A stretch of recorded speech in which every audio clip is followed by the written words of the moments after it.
Ya, muchas gracias, me disculpo. Bueno, la fructosa 1,6-bifosfatasa, presente en el hígado y en el riñón, ¿no? Permite sortear o rodear la reacción irreversible de la fosfofructosinasa y por lo tanto, entonces ahí es posible a través de la fructosa, no es 2,6 sino es 1,6, ¿no? Fructosa 1,6-bifosfatasa permite rodear o sortear esta reacción irreversible. Es decir, aquí tendremos una tercera enzima gluconeogénica. Una vez que rodea, ¿qué significa rodear? Permitir la reacción en sentido inverso. Perdónenme que les estoy haciendo así, pero para darme a entender, ¿no? Tenemos ya fructosa 6-fosfato. La fructosa 6-fosfato tenemos como lugar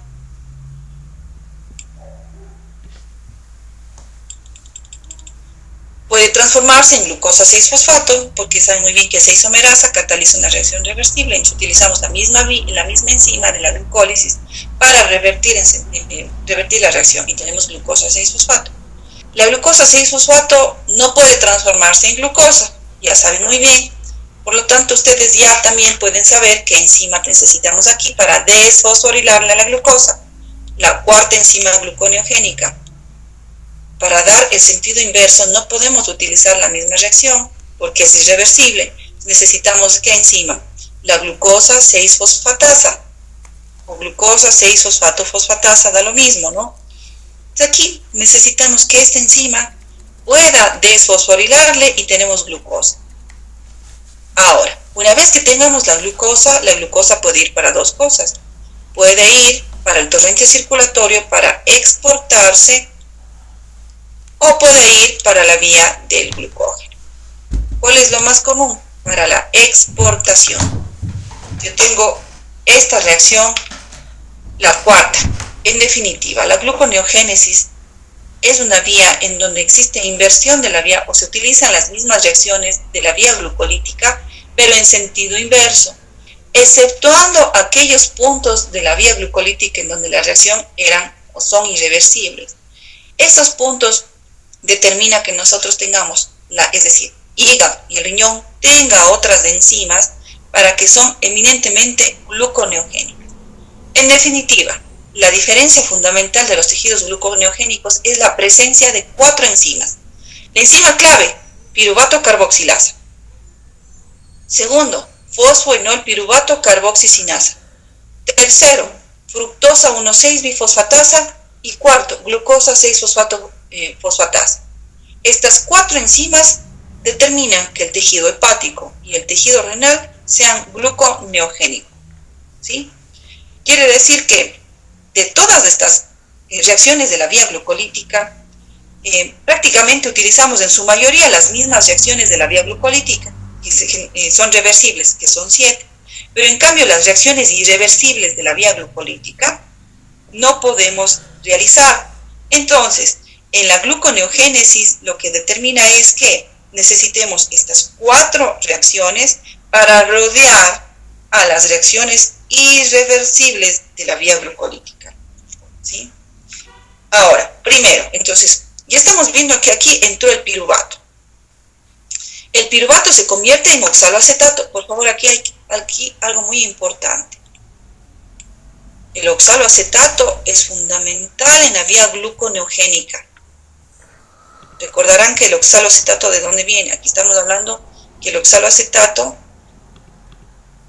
aquí hay un cruce, ¿no? Aquí hay un ciclo de Krebs, no tenemos oxaloacetato, pero el oxaloacetato en este momento está siendo utilizado para sacar o construir glucosas. ¿Ya? Segundo, es decir, el lactato. En definitiva, hemos visto la entrada desde el lactato, pero a través del lactato me permití describir toda la vía. El músculo esquelético en ejercicio y las células que carecen de mitocondria, como los eritrocitos, liberan lactato a sangre. En el ciclo de Cori, el músculo en ejercicio convierte el esqueleto carbonado de glucosa en lactato, que este lactato difunde a la sangre. El lactato es captado por el hígado y reconvertido en glucosa, que es liberada de nuevo a la circulación. ¿Sí? ¿Por qué decimos el ciclo de Cori? Glucosa se transforma ¿en qué? En lactato, en el músculo. ¿El lactato va hacia dónde? ¿Qué tejido es este? Este es un tejido hepático, ¿sí? El lactato se convierte aquí en piruvato, y el piruvato se carboxila en oxaloacetato, sale en forma de malato, se transforma en oxaloacetato nuevamente, y aquí tenemos fosfonol piruvato, y se revierte. Y tenemos que glucosas, y la glucosa sale nuevamente al torrente circulatorio. Y el músculo esquelético puede nuevamente tomar esta glucosa y hace lo mismo. Este ciclo que están viendo, que acabo de explicar, se llama ciclo de Cori, en honor a esta pareja que habíamos visto de científicos que hicieron la descripción de esto. El ciclo de Cori es un ciclo gluconeogénico, porque el lactato es captado por el hígado, pero para convertirlo en glucosa. Y este es liberada de nuevo a la circulación. En la circulación va para los tejidos glucodependientes, eso es obvio, no solo para el músculo, pero el músculo tiene capacidad de tomarlo nuevamente, lo oxida y tenemos lactato. ¿Sí? La glucosa hace la glucólisis anaerobia, tenemos lactato sale y así. Este ciclo se denomina ciclo de Cori. Listo. Segundo lugar, el glicerol. Esta es una vía metabólica muy bonita, por favor. O sea, siempre hay que reconocer los momentos metabólicos. Y a mí me gusta explicar no solamente con una vía, con las enzimas, sino el panorama metabólico en el que está un individuo. Yo tengo en el tejido adiposo, cuando tenemos un ayuno, tenemos la secreción de glucagón y tenemos la secreción de la adrenalina. Esto determina efectos no solamente en el hígado, son efectos metabólicos en conjunto, en donde determina que es un momento catabólico, es un momento de sacar las reservas, no de reservar, ¿sí? Frente a esto, nosotros, ¿qué tenemos en el tejido adiposo? Tenemos triacilgliceroles, porque saben muy bien, cuando nosotros, los seres humanos, los mamíferos y algunos más que otros, pueden reservar todo lo que pueden en forma de triacilglicerol en el tejido adiposo. Obvio, por acción insulínica, nosotros en el momento postprandial fabricamos ácidos grasos y a su vez los que ya vienen de la dieta hacemos un ensamblaje. No tanto para oxidarlos, sino para reservarlos. Tenemos una gran reserva de triacilgliceroles en el tejido adiposo. Entonces eso nos permite sobrevivir a periodos de ayuno largo. Es nuestra mayor reserva de combustibles metabólicos.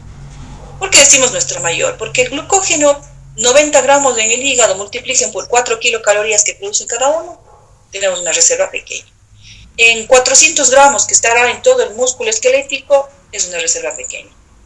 Las proteínas que están en los músculos también es una reserva, a lo mejor 4 kilocalorías cada uno, pues es una reserva también más grande que la del glúcido, pero en cambio, vean aquí, el triacilglicerol, yo tengo 9 kilocalorías por cada gramo.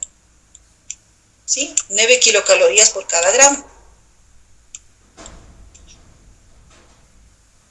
¿Cuántos kilos, por ejemplo, una persona de 70 kilos tiene alrededor de cuántos kilos? Veamos, unos 10 kilogramos de una persona adulta tiene reservado esto.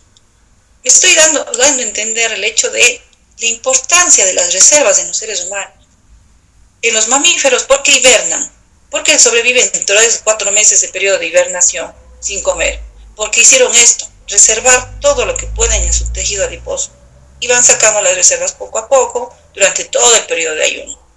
Nosotros no podemos hibernar, pero sí podemos sobrevivir largos periodos de ayuno, ¿sí? No tanto meses, no está descrito tampoco en la literatura cuántos son los días exactos, porque de eso depende de la masa muscular, depende de la actividad, depende de la edad, depende de factores previos, ¿sí?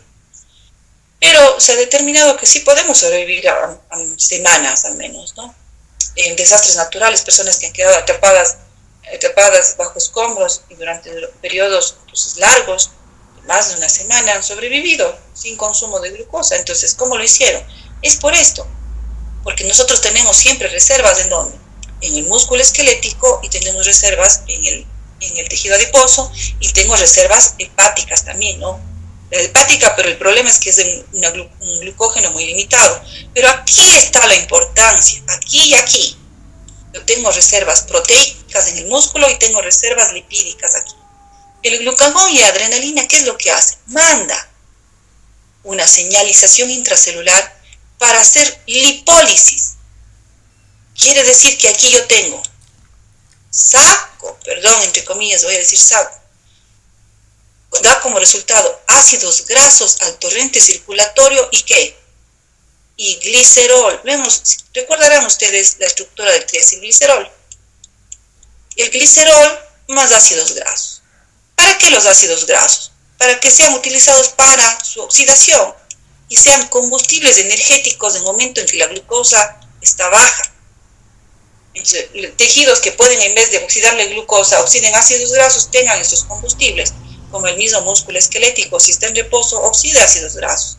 El tejido cardíaco oxida ácidos grasos. Reconocer que la neurona no puede oxidar los ácidos grasos por la barrera hematoencefálica, entonces estos tejidos no pueden.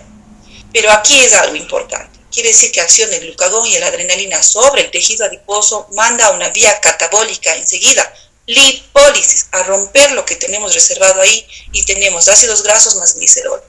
Ácidos grasos irán para la beta oxidación, es decir, para oxidarlos, para tener energía en ciertas células o en ciertos tejidos que sí puedan hacerlo, y así nos ahorra de glucosa para los tejidos glucodependientes. Y el glicerol, en cambio, el glicerol es prácticamente, decimos que pasa al hígado, pasa a los tejidos gluconeogénicos, mejor dicho, ¿sí? Y aquí, una vez que ingresa, tal vez sí me di a entender de dónde viene el glicerol, ¿sí? Voy a ponerlo como gli. Viene del tejido adiposo, entra al tejido hepático, pero aquí, ¿en dónde va a entrar para la vía gluconeogénica? No entra aquí, no entra acá, sino primero es oxidado, la enzima, primero, del glicerol siempre tiene que haber una reacción central. La enzima glicerol sinasa fosforila al glicerol fosfato. Entonces aquí la vía comienza por acá. Perdón, creo que mejor le voy a poner así. El glicerol primero se fosforila y tenemos ahora glicerol fosfato por una enzima llamada glicerol sinasa, ya en el hígado. Luego el glicerol fosfato es oxidado por una enzima glicerol fosfato deshidrogenasa a dihidroxiacetona fosfato. Glicerol fosfato deshidrogenasa, ¿sí?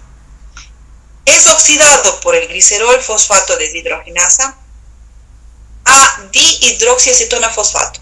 Aquí necesita de manera fundamental NAD. Y ahora tenemos como resultado NAD reducido. ¿Ya? NAD H más H, ¿sí? Glicerol fosfato deshidrogenasa le oxida, o daríamos lo mismo decir, deshidrogena, tomando NAD, le pasa los hidrógenos del glicerol fosfato al NAD y tenemos ahora NAD H más H, y da como resultado ¿qué? Dihidroxiacetona fosfato. Este es un intermediario de la vía glucolítica, ¿sí? Es un intermediario de la vía glucolítica. Y por lo tanto va a dar el segundo rodeo, el tercer rodeo. Por las mismas enzimas, ¿no? Del segundo rodeo y el tercer rodeo. ¿Qué tenemos como lugar? Es decir, dihidroxiacetona fosfato se une al gliceraldehído, 3-fosfato y tenemos fructosa 1,6-bifosfato. Fructosa 6-fosfato, glucosa 6-fosfato y tenemos glucosa. Una vez que tenemos glucosa, la glucosa se exporta. Segunda entrada gluconeogénica. Segunda entrada. Quiere decir que el glicerol que viene de la lipólisis del tejido adiposo llega al tejido hepático y primero se fosforila por acción de una glicerol sinasa. Esa es una reacción clave, por favor, para metabolizar el glicerol. El tejido adiposo no tiene glicerol sinasa, entonces él no puede utilizar el glicerol, a eso se refiere, al no tener esta enzima el tejido adiposo. Pero el hígado y el tejido, voy a decir, el riñón también sí lo tiene. Glicerol sinasa se fosforila y tenemos glicerol fosfato. Y luego, por acción de una deshidrogenasa, glicerol fosfato deshidrogenasa dependiente de NAD, se deshidrogena, o daría lo mismo, se oxida y tenemos hidroxiacetona fosfato. Revierte la reacción y tenemos la entrada a la vía gluconeogénica, exportación de glucosa. En definitiva, segundo sustrato gluconeogénico, el glicerol, que se libera durante la hidrólisis de los triacilgliceroles en el tejido adiposo. Los ácidos grasos, voy a hacerlo aquí, los ácidos grasos que llegan hacia el hígado no son gluconeogénicos, porque los ácidos grasos entran aquí para formar, los ácidos grasos no pueden convertirse en glucosa, sino se oxidan. Quiere decir que el sustrato lipídico para formar glucosa no son los ácidos grasos, sino es el glicerol. ¿Sí? Los ácidos grasos no son gluconeogénicos. Eso voy a repetir varias veces. Son utilizados para hacer beta oxidación. Se oxidan para formar ATP. Y el ATP incluso me sirve para vía gluconeogénica. Tercer sustrato gluconeogénico.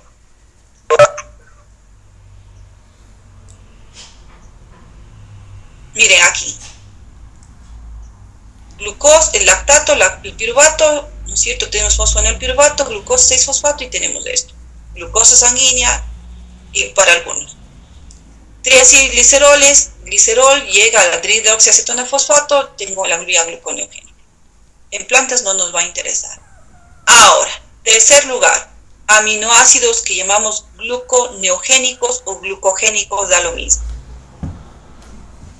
Bueno, el ciclo de Cori. Perdón, antes de pasar a los aminoácidos, miren aquí, esto es importante.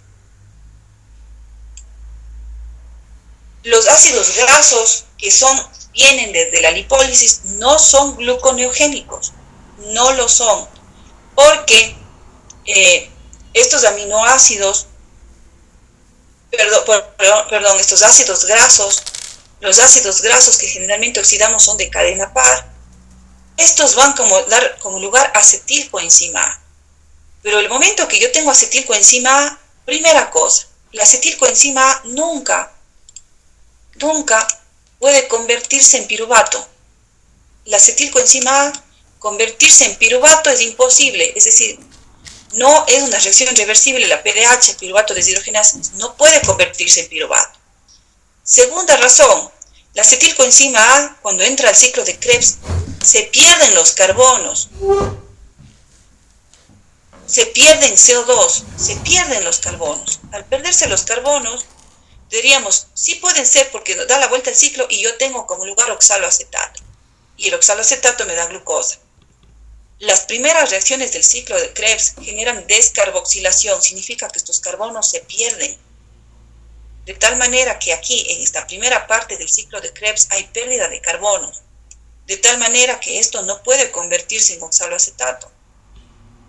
Los ácidos grasos no son gluconeogénicos. Los ácidos grasos me sirven para hacer beta oxidación y formar acetilcoenzima A que ingresa para dar ATP, pero no para dar glucosa. Bueno, este es el ciclo de Cori que ya lo habíamos visto, ¿sí? No lo voy a repetir. Ahora sí, vamos a ver la entrada de las... Bueno, esto vamos a ver después. Vamos a ver la entrada de aminoácidos a la vía gluconeogénica. ¿Sí?